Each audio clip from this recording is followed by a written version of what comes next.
Trading वाले दिन आप क्या फ़ील करते हो? ट्रेडिंग वाले दिन से मुराद है एंट्री के टाइम, ठीक है? जब आप एंटर हो रहे होते हो तब आप क्या फ़ील करते हो?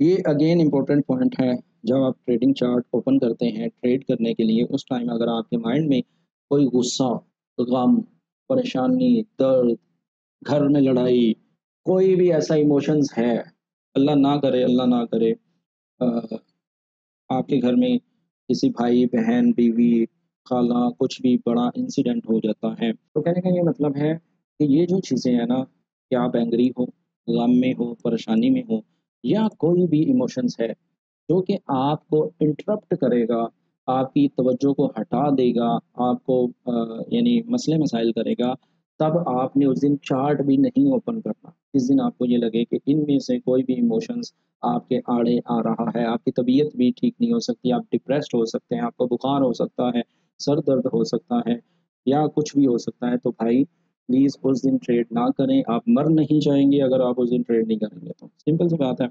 आपका माइंड उसी बात पर अटका हुआ है। यानी कहने का ये मतलब है कि जब आपको कोई परेशानी है, लड़ाई-झगड़ा है, कुछ भी है, तो आप बैठे तो चार्ट पर हैं।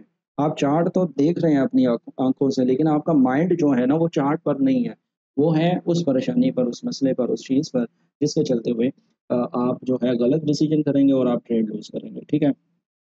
उस टाइम की गई ट्रेड को ख़राब कर सकता है, गलत तरफ लेके जा सकता है क्योंकि आपका माइंड कहीं और है और आप बैठे कहीं और हैं। इन वेरी सिंपल वे मैं अगर कहूँ तो आप इस तरह की किसी भी इमोशन के साथ चार्ट को ओपन भी ना करें। जैसा कि मुझे पाकिस्तान हाँ, चलें यहाँ पे मैं अपनी मिसाल देता हूँ। जैसा कि मैं जब पाकिस्तान में आया तो मैंने ये सोचा था कि मैं 6-7 घंटे लाइव बैठा करूँगा, मैं लाइव ट्रेड किया करूँगा, मैं ये कर दूँगा, मैं वो कर दूँगा। लेकिन जब मैं पाकिस्तान में आता हूँ, यहाँ पे गर्मी बहुत होती है, गर्मी के चलते हुए मैं जब चार्ट ओपन करता हूँ, पंखा चलाता हूँ या एसी का रिमोट से उसको ऑन करता हूँ, अभी ऑन ही करता हूँ, उसके बाद लाइट कहती है भाई नहीं चलना मैंने, तो लाइट चली जाती है, ठीक है, पंखा चल रहा होता है, हबस होती है, गर्मी इतनी ज़्यादा होती है कि भाई बुरे हाल, जिसके चलते हुए मैंने बहुत सारी ट्रेड्स लॉस की। मैंने आप लोगों से भी डिस्कस किया कि यार समझ नहीं आ रही क्या हो रहा है, क्या नहीं हो रहा, क्योंकि ये हो रहा था कि जो मैं फ़ील करता था दुबई में 24 आवर्स एसी, चिल माहौल, वो इधर नहीं था, जिसके चलते हुए मेरा जो सेटअप थे या मेरी जो स्टडी थी, मैं उस पर पूरा फ़ोकस नहीं कर पा रहा था और मैं फिर 1, 2, 3, 4 3 हफ़्ते मैंने लॉस किया आते।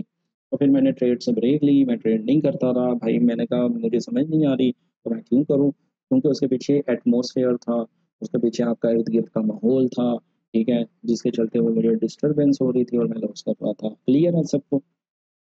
जी सर। जी, ज़ीशान भाई। अच्छा जी जी, सर। अगर आप सिख हैं, आपके इर्द-गिर्द माहौल आपको सूट नहीं कर रहा, फिज़िकली कोई मसला चल रहा है, एंग्री हैं आप, आपके इवन सर में भी दर्द है, ये सारी चीज़ें डिस्कस कर ली हैं, क्या दोबारा डिस्कस करनी? तो भाई आपने ट्रेड नहीं करनी, फिज़िकली, मेंटली आपको फिट होना है, जिसके लिए आपको प्रॉपर स्लीप लेनी है, ठीक है? ये अब वो चीज़ें हैं जो कि आप लोगों ने करनी है। आपकी नींद पूरी होनी चाहिए, आप एक्सरसाइज़ करें, आप डिसिप्लिन बनाएँ, आपने वक़्त पे खाना खाना है, आम रूटीन में फिट रहना है, मेंटली भी, फिज़िकली भी, तब आप एक अच्छे ट्रेडर बन सकते हैं। अदरवाइज़ जो है, आप अगर ये चीज़ें नहीं करते, आप स्लीप पूरी नहीं करते, फिर आपका सर भारी रहेगा जिसके चलते हुए आप नुकसान करेंगे। वेरी सिंपल, इसमें कोई इतनी लॉजिक नहीं है, सबको समझ आ गई होगी। तो चलते हैं नेक्स्ट।